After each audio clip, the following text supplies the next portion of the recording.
Pertumbuhan pesat judi online diiringi dengan pemberantasan yang masih gitu-gitu aja. Sama kayak judi, menang kecil terus, nggak pernah dapat jackpot. Influencer abal-abal ditangkap, mahasiswa di sweeping, emak-emak gaptek kena razia. Tapi bandar besarnya ya masih belum, gelap, nggak kelihatan. Bahkan diduga ada petinggi di negeri ini yang terkoneksi dengan perusahaan judi. Kalau kata para ahli hukum, menyeret pelaku kelas kakap judi online itu bukan berarti mustahil. Asal ada kemauan dan keberanian. Toh penegak hukum kita sudah canggih, cari maling yang punya ilmu ngilang aja bisa.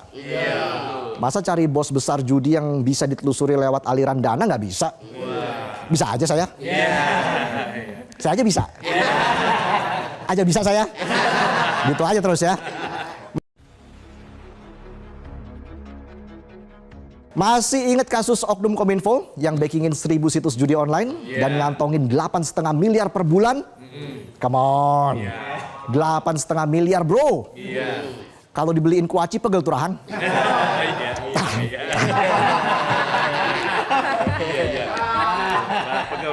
Jadi kalau kalian masih susah cari doku, jangan salahin diri dulu. Kalian itu bukan kurang usaha, tapi kurang akrab. Kurang akrab sama bandar judi. Kondisi pemberantasan judi sekarang mirip banget kayak relationship toxic. Ngomongnya putus tapi masih jalan bareng. Masih inget rasa kali ya? Rasa sayang. Komdigi bilang sudah kerja keras. 6 juta lebih situs judol ditutup. Bahkan 1 direktorat disapu bersih. Tapi kan kita tahu ya, situs judol mati 1 tumbuh 1000. Udah kayak main Grand Theft Auto pakai cheat code ya. Episodenya nggak tamat-tamat, duit unlimited. Jangan terus buat rakyat auto skeptis karena pemberantasan judi harus sefrekuensi dan didukung semua lini. Jangan yang satu cepat, yang satu lagi masih sebat. Mandek. Siklus macam apa ini? Kayak lihat baby boomers main TikTok, jogetnya kaku tapi captionnya vibing with my besties. Berantas judi itu kayak cari cinta sejati. Bukan cari yang gampang, tapi cari yang bener. Kalau masih pilih gampang, akhirnya cuma dapat drama dan baper. Jadi kalau masih ada yang bilang pasangan adalah rumah, memangnya yang jomblo lagi ngepang. Kan nggak gitu juga. Bisa aja saya. Dan buat kalian yang masih demen banget judol, ingat masa depan ada di tangan kita. Bukan di tangan kakek Zeus. Oke, kalau 3 informasi tadi sudah cukup menguras pikiran dan hati kalian, kali ini beneran beritanya soal prestasi. Yang diukir dengan biaya murah tapi hasilnya luar biasa. Kita bakal bicara soal ikon daerah, tepatnya soal Tugu. Biasanya kalau dengar kata Tugu, otak kita udah auto mikir miliaran, tender gelap. Tapi hasilnya kayak kerupuk lindes truk absurd gak jelas. Kau yang gelap. Tapi kali ini ada keajaiban dari Wonosobo yang bikin netizen heboh. Bermodal 50 juta rupiah tanpa anggaran daerah, ada Tugu Biawak yang sangat mirip aslinya. Coba dikasih duit 1 miliar jadi Godzilla itu biawak. Kalau 2 miliar Godzilla versus King Kong. Bisa aja saya. Saking realistisnya banyak yang menilai Tugu Biawak ini ibarat replika hidup. Beda jauh sama Tugu-Tugu yang makan anggaran miliaran tapi hasilnya kata orang malah mirip mie instan diremes bocah TK acak-acakan. Menariknya lagi Tugu Biawak ini dibuat bukan dari gotong proyek. Bukan dari gotong amplop, tapi asli dari gotong royong warga yang jujur, yang kerja beneran, bukan kerja sambil ngepet. Ngepet proyek. Coba dibandingin Tugu lain yang miliaran itu, kayak cowok banyak gaya tapi giliran jalan minta ceweknya bayarin bensin.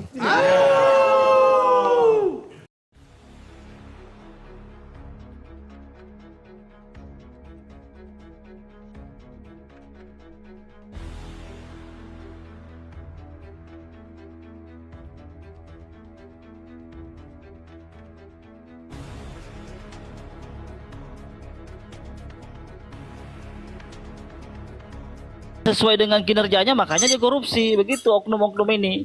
Jangan diperbaiki di bawah dong. Dan di atas ini yang nakal nih. Anak buah tidak mungkin berkhianat kalau di atas bagus cara berpikirnya. Bagus cara mengawasi tuh anggaran tuh. Nah, begitu sebenarnya tuh. Jadi kalau memilih pemimpin bagus Pak Anies, jauh antar langit dan bumi, Pak. Karena KDM tidak bisa ngomong nih. Tidak bisa ngomong tuh. Cuma bisa bikin konten kreator. Siapapun saya bilang konten kreator, walaupun tukang cabul sekalipun, kalau dia viral pasti terkenal. Gitu loh. Ini mirip-mirip. Kira-kira ya sampai sekarang ada nggak angka kemiskinan turun semenjak KDM? Nggak ada. Ada nggak pengangguran turun semenjak KDM jadi gubernur di Jawa Barat? Nggak ada, Pak. Malah Sumatera Barat itu berkembang loh gubernurnya loh. Tidak pernah viral tuh. Aceh berkembang tuh Aceh itu. Tidak pernah viral. Kok malah KDM disanjung-sanjung, ada apa? Sekarang digaungkan sekarang di sosmed buat dipasangkan sama Gibran tuh. Gitu loh. Dan KDM pun memuja-muja Gibran. Ini tidak waras ini kalau panjang, ini. jangan terlalu panjang Bang Muslim, jangan terlalu panjang. Nah Kita itu kasih, apa kita namanya? kasih 2 lagi nanti baru saling menanggapi nanti. Oh ya, saya kira itu aja dulu sementara. Bang, boleh. Oke, terima Oke, kasih. siap. Oke, saya sebelum coba ke Arfan, saya sambut dulu. Dalis Mandali, Assalamualaikum. Dalis Mandali, Bang Dalis. Dalis Mandali. Oke, saya ke Alpan dulu, silakan. Dibuka mic-nya. Assalamualaikum warahmatullahi wabarakatuh. Waalaikumsalam warahmatullahi wabarakatuh. Oke, silakan. Mungkin ada mau dibantah, mau menanggapi, mau bernarasi, silakan. Ya, narasi dan menanggapi ya. Oke. Boleh, silakan. Lanjut. Ya, terkait dengan calon pemimpin kan gitu ya. Nah, saya lebih prefer ke pemimpin itu adalah Pak Anies dan KDM. Jadi Pak Anies itu adalah presidennya, KDM itu wakil presidennya. Kenapa? Karena tadi yang seperti disampaikan oleh Kang Anugrah tadi itu ya. Jadi Pak Anies bermain di atas, KDM bermain di bawah. Itu kan saling mengisi satu sama lain. Artinya simbiosis mutualisme itu terjadi di situ. Jadi kita nggak bisa kita nggak bisa hanya bermain di atas, tapi di bawah juga. Nah, fakta yang di lapangan, dibilang, halo, Lanjut. oke, ya, Lanjut aja, dengar. oke, baik, fakta di lapangan ya kita lihat sekarang ya kondisi sekarang. Kebijakan KDM ya, kita berbicara kebijakan KDM. Walaupun itu belum menjadi peraturan ya yang dikeluarkan oleh Pergub atau Perda, tapi kebijakan itu sudah dirasakan ya, kebijakan KDM sudah dirasakan. Pertama, contohnya misalnya terkait dengan penghapusan pajak, denda pajak maksudnya. Nah, itu sangat-sangat dirasakan oleh para warga, khususnya di Jawa Barat, karena kebetulan saya di Jawa Barat. Nah, itu sangat dirasakan sekali. Kenapa? Banyak sekali rakyat atau masyarakat yang berbondong-bondong melakukan pembayaran pajak, sehingga samsat-samsat di Jawa Barat ini banyak sekali, banyak sekali atau penuh terus gitu ya, karena orang ingin membayar pajak dan ada keringanan tadi, pembebasan denda-denda tadi gitu. Itu satu hal positif yang dirasakan langsung oleh masyarakat. Kita nggak bisa nafikan itu gitu ya. Jadi kita harus melihat secara faktual, jangan melihat dari sisi teoritis aja gitu loh. Oke, tadi dikatakan adalah KDM adalah kreator, konten kreator, seperti Bapak Jokowi lah ya, kira-kira begitulah ya, pencitraan.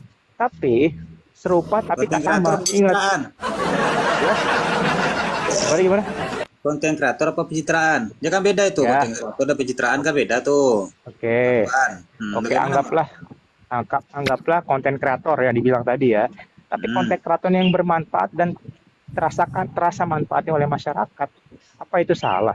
Sekarang zaman memang kreator membuat video, mengkrit video kemudian diupload, itu hal yang memang sudah zaman sekarang memang sudah dilakukan orang-orang. Jadi apa yang salah kalau kayak gitu? Nggak ada yang salah, kecuali membuat kreator-kreator yang sifatnya video-video yang X segala macam lah, itu jelas nggak boleh. Tapi ini positif, artinya ada pembinaan atau ada istilahnya ada Oke, jangan terlalu panjang kali, tanggapi nanti di nomor 3, Oke. Arpan. Ya, tanggapi Ya, ya, nomor 3 sedikit lagi, Bos. Ada pembelajaran buat masyarakat itu. Jadi itu jangan dinafikan. Jadi artinya kalau kita mau lihat sesuatu jangan melihat dari sisi yang memang menurut kita jelek, tapi lihat posisi positifnya. Itu dirasakan. Kedua, saya ambil 2 contoh. Yang kedua terkait dengan anak-anak yang bandel ini dimasukkan ke dalam barak-barak militer.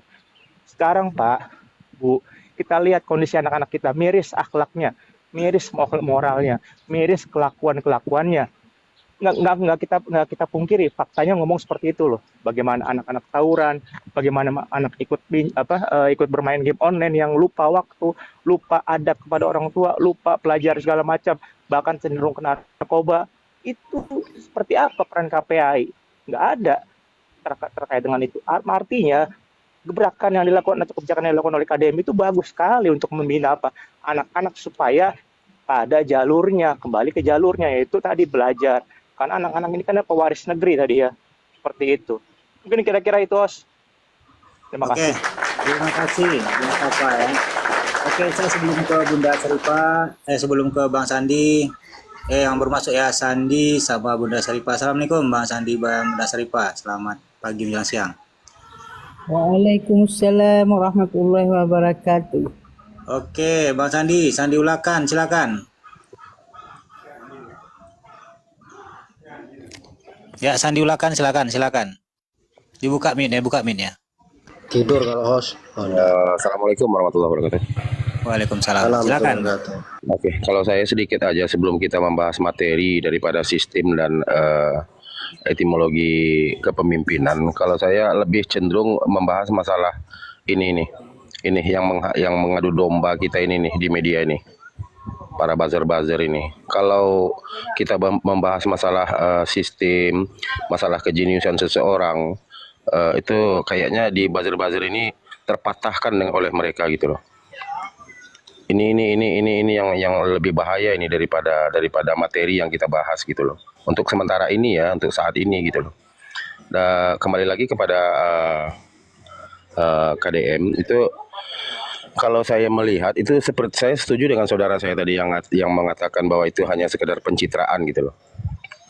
Artinya pencitraan itu betul kebijakannya itu tidak seimbang dengan jabatan yang dia emban gitu. Jadi kalau ingin memasukkan, sebenarnya beliau sebagai kepala daerah itu sudah bisa memulai sistem pendidikan disiplin untuk anak-anak, bukan anak-anak dimasukkan ke dalam diserahkan kepada TNI, bukan.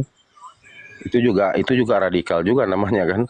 Dimulai aja dari disiplin, tambah mata pelajaran di sekolah-sekolah, disiplin anak dengan target tertentu kan bisa aja. Jadi kalau untuk saya secara pribadi, Bang, sebentar Bang, izin Bang, sebentar Bang. Itu Ya. kayak dikirim ke militer itu kirimnya ke Korea apa ada masih di Indonesia Bang? enggak gitu kita kan Aku Kan sikit yang- dong Mas Andi. Sikit aku sepakat juga Enggak, ya. yang aku tengok kan di situ tuh kan apanya dari Korea itu. Kalau nggak salah aku ya. iya. Jadi Dari begini. Korea kan? Yang apa militer itu? Sedikit dulu host. Gini satu detik. Nah, sebentar dulu kasih Bang ini dulu. Ini kasih Bang harusnya Sandi dulu. KDM itu memperbaiki dinas pendidikan, bukan memperbaiki cari tumbal korban di bawah. Enggak begitu namanya pemimpin, Pak. Dia Iya, bukan benar. kepala. Kasih dulu Bang Sandi dulu, kasih Bang Sandi Kecuali dulu. dia dinas pendidikan, KDM dinas Iya. pendidikan, dia harus bawa ke situ karena memang tupoksinya dia. Tugas si gubernur ini mengintervensi dinas pendidikan gitu loh. Artinya tidak punya gagasan kalau gitu, gagal. Ya, sebentar dulu, kasih Bang Sandi dulu. Aku cuma intercept sebentar aja. Sebentar, jangan. Ya silakan Bang Sandi lanjut. Jadi kalau bagi saya macam KDM itu ya dia kan sekarang tuh mempunyai hak veto itu untuk kepala daerah. Jadi sebenarnya dia bisa aja bekerja sama dengan militer tapi tidak keluar daripada institusi yang ada di dinas pendidikan untuk mendisiplinkan anak-anak. Buat aja seperti macam di sekolah itu suatu mata pelajaran yang khusus untuk mendidik anak-anak dan di bawah diperbantukan oleh kedisiplinannya oleh para militer itu mungkin bisa. Tapi kalau dikirim ke kem itu kayaknya kayak nggak ini loh, nggak etis jadinya. Malah jadi nanti kalau keluar dari situ malah anak-anak yang brutal itu malah jadi kayak tentara, malah tambah ganas dia nantinya keluar dari situ. Dia Ya merasa iyalah kan udah dididik Bang, didik militer. malah malah malah nanti ditambah brutal. Saya ini pernah di militer begitu nanti bahasanya kan. Saya kurang kurang setuju yang apa yang Itu Sandi contoh Pak, itu bagus militer itu darurat militer di Amerika itu ada nggak kira-kira semua yang pernah ikut pendidikan militer itu rakyat Amerika itu ganas Pak, itu contoh bukti, masa nggak bisa belajar di situ? Sebentar.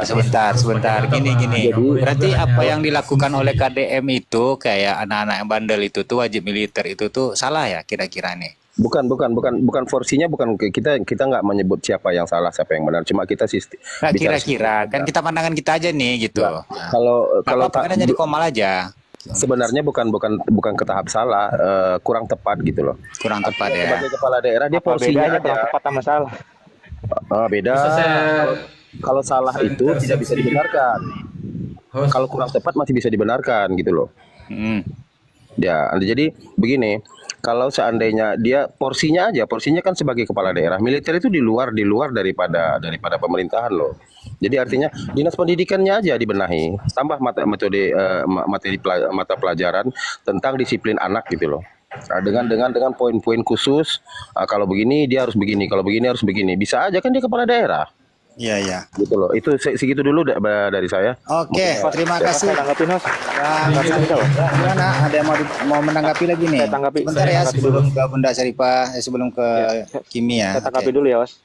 Ya. Oke, boleh. Diulang terkait barak militer tadi. Gini, saya pernah merasakan bagaimana kita dididik di barak militer di Zeni itu Pusdiksi. Apa kalau outputnya tadi malah justru jadi brutal? Ya enggak, justru di dalam barak-barak militer itu diajar kedisiplinan. Itu satu poinnya, kedisiplinan. Bagaimana kita bangun pagi, bagaimana kita melakukan baris per baris, bagaimana kita melakukan makan sesuai dengan adab, bagaimana kita hormat kepada senior dan segala macam. Itu kedisiplinan dan nilai-nilai akhlak moral. Artinya itu bukan menjadikan seorang jadi brutal, enggak, salah kaprah. Makanya harus tahu dulu konteks lapangannya. Saya pernah soalnya 2 minggu di situ ada Pusdiksi, sertifikat Pusdiksi. Itu kurikulum itu seperti itu. Terus bagaimana kita